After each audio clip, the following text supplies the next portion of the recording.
Hi, I'm Nancy Thellman, Douglas County Commission Chair. My colleagues and I have studied the issue of our overcrowded jail for nearly 5 years now. We've developed new and successful alternatives to incarceration, but the problem remains: our jail is still overcrowded. At the same time, we've spent several years developing a plan to create a mental health crisis center with greatly expanded mental health and drug addiction services all across the county. We now propose a half-cent sales tax to finance both of these important projects all at once. The County Commission wants to improve mental health and drug addiction services, not just in Lawrence, but all over Douglas County, in Baldwin, Eudora, and Lecompton. We know many citizens are struggling with mental illness. We also know meth, heroin, and opiates are in every corner of our county, increasing crime, raising costs, and ruining lives.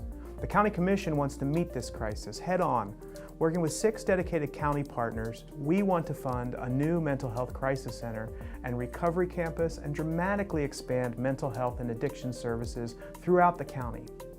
The half-cent sales tax will provide more than $5.7 million new dollars every year for prevention, intervention, and recovery programs.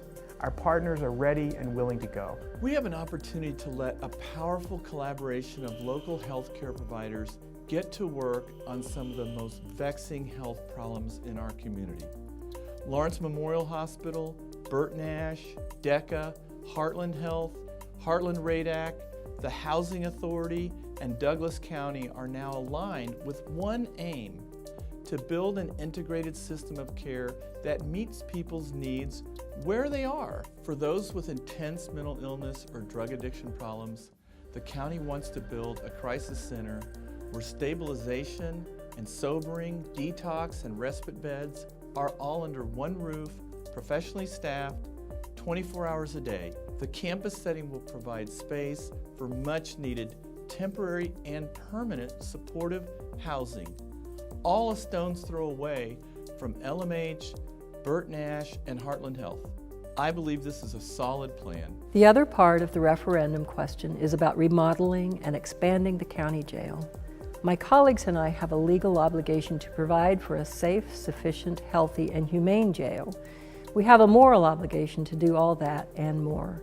Despite having one of the lowest incarceration rates in the state, our jail is not just overcrowded, it's overflowing. Some people say all we need to do is concentrate on alternatives to incarceration. If we'd just get more people out of jail, then we wouldn't need a bigger one. The truth is, we have these programs and they're working really well, especially new programs that were added in the last couple of years. Now, every day, we can count at least 150 non-violent offenders who are out of jail because of pretrial release, diversion programs, and behavioral health court. Even with these aggressive measures, we still have about 230 people every day who cannot be released from jail. Most of them are violent felony offenders. Since we don't have room to house everyone in our own facility, about 60 inmates are housed in other county jails around the state every day at a cost of over $1 million a year. These people are far from their family, they're far from their attorney, and far from Douglas County's very beneficial reentry program, a program that has been recognized as one of the best in the nation. Research shows that inmates who have access to reentry services are far less likely to come back to jail, a term that we call recidivism. Before our overcrowding crisis, when our reentry program was in full force, our recidivism rate was down to 30%. Now, because so many inmates are housed in other jails where no reentry services are offered, we've seen a spike in our recidivism rate to almost 45% for the last 2 years. This revolving jail door comes at a personal cost to the individual, but it's also a huge burden on the taxpayer as well. When it was designed over 20 years ago, the jail usually housed about 6 women at a time.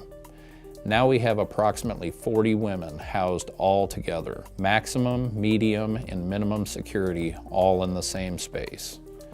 This is a dangerous situation. The jail expansion will address this critical need for space and equitable space for women. And while we think of the inmate needs, we must also think about the men and women who work within this facility. Not too many years ago, it was rare for the officers to call for assistance with managing violent situations.